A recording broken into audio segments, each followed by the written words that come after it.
Здравствуйте, я Ирина Воловик. Недавно перебирала свои вырезки и нашла вот такую вырезочку из журнала ЗОЖ за 1999 год. Дочь забыла про кашель, а знакомая про псориаз. Поселенка из Карачаево-Черкесии просит дать совет, как вылечить от удушающего кашля девочку 4 лет.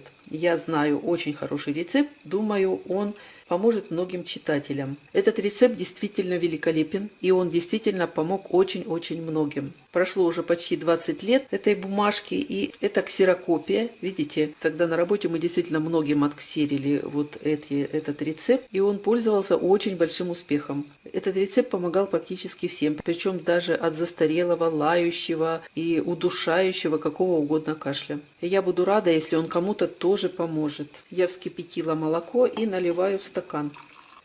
И по написанному следую. Итак, вскипятить 1 стакан молока и сразу же в горячее молоко добавить и размешать в такой последовательности. Это важно, в какой последовательности добавлять продукты.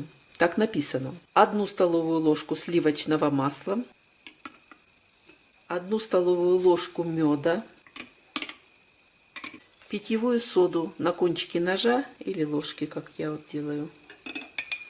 Все это размешиваем. Далее нужно взять сырой желток 1 яйца. Сначала его перемешать и влить сюда. Продолжать перемешивать. И последний ингредиент — это йод 5%. Его нужно взять 2-3 капли.